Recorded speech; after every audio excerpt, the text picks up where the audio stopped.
গতকালকে মাইলস্টোন স্কুলের দুর্ঘটনার সময় কিছু দোকানদার 2 লিটার পানির বোতলের দাম নিয়েছে তারা 600 টাকা। আবার কিছু কিছু রিক্সা চালক দেখলাম 100 টাকার ভাড়া নিচ্ছে 1000 টাকা। আপনি চিন্তা করতে পারেন যে এতগুলো বাচ্চা মারা যাচ্ছে, এরপরেও এই মানুষের হৃদয়ে বিন্দু মাত্র কোনো দয়া হচ্ছে না। এরা কবে মানুষ হবে আপনি বলতে পারেন? এতগুলো স্টুডেন্টের জীবন যেখানে শেষ হয়ে যাচ্ছে, সেই সময় তারা এই ধরনের অমানবিক কাজ করতেছে। অথচ দেখেন এই মেহরিন চৌধুরী নামের শিক্ষিকা, যিনি তার স্টুডেন্টদেরকে বাঁচানোর জন্য নিজের জীবনকে বিলিয়ে দিয়েছে, তিনি বলছেন আমি একজন মানুষ দুনিয়া থেকে চলে গেলে তাতে কোনো ক্ষতি হবে না, কিন্তু আমার এই ফুটন্ত ফুল, আমার স্টুডেন্ট, আমার ছাত্ররা যদি দুনিয়া থেকে বিদায় হয়ে যায়, এটা আমি শিক্ষিকা হিসেবে কখনো মেনে নিতে পারি না। তার হাজবেন্ড জিজ্ঞেস করলো যে তোমার বাসায় তো 2টা সন্তান আছে, তুমি একবারও কি তাদের কথা চিন্তা করলা না? তুমি স্টুডেন্টদের কথা চিন্তা করলা? তখন তিনি তার স্বামীকে বলছেন, দেখো এই কঠিন সময় আমি বাচ্চাদেরকে ফেলে নিজের জীবন নিয়ে পালাতে পারতাম, কিন্তু আমি যখন দেখলাম আমার বাচ্চারা, আমার স্টুডেন্টরা আমার চোখের সামনে শেষ হয়ে যাচ্ছে,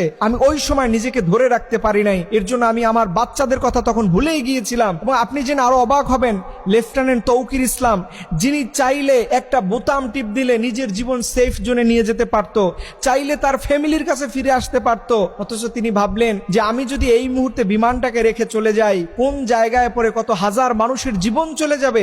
এই চিন্তা ভাবনা করে পাইলট শেষ বিন্দু পর্যন্ত বিমানের মধ্যে ছিলেন। তার সুযোগ ছিল বেঁচে ফেরার, কিন্তু তিনি ফিরলেন না। তিনি সেই জায়গাতে নিজের জীবন দিয়ে এই দেশের মানুষকে রক্ষা করলেন। অথচ আমরা আসলে কোন মানসিকতার গল্প বলি, অথচ দেখেন দিনে দিনে আমরা কোন মানুষে পরিণত হই। সামান্য 30 টাকা এক বোতলের পানির দাম, সেই পানির মায়া আমরা ছাড়তে পারি না। যেখানে 40, 50, 100 টাকা একটা রিক্সাওয়ালার দাম হয়, যেখানে আমরা খুশি হয়ে অনেক রিক্সাওয়ালার বোনাস দেই, অথচ এই কাজটা তারা কিভাবে করলো? এই বিপদের মধ্যে আমরা কিছু বিষয় দেখলাম, কিছু মানুষ সেলফি তোলার জন্য সমানে দাঁড়িয়ে থাকে, অ্যাম্বুলেন্সকে সাইড দিচ্ছে না। আবার আজকে আমরা দেখলাম যে আমাদের গভর্নমেন্ট সে সাহায্য নেওয়ার জন্য ফেসবুকে স্ট্যাটাস দিচ্ছে, এই দুর্ঘটনায় যারা আক্রান্ত হয়েছে তাদের সাহায্যের জন্য সরকারি ফান্ডে আপনারা জমা দেন।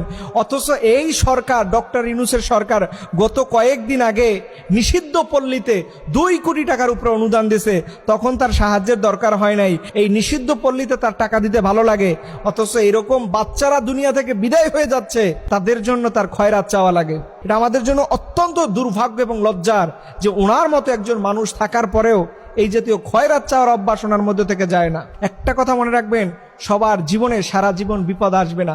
আজকে আপনি যেই আচরণটা করবেন, এইটা আপনার জেনারেশন টু জেনারেশন এটা ভোগ করবে। আজকে আপনি মানুষের পক্ষে দাঁড়াবেন, আল্লাহ তাআলা আপনার পক্ষে কাউকে দাঁড় করাবে। আজকে আপনি জুলুম করবেন, দেখবেন আল্লাহ আপনার বিপক্ষে কাউকে দাঁড় করিয়ে দেবে। এর জন্য খবরদার, মানুষের বিপদের সময়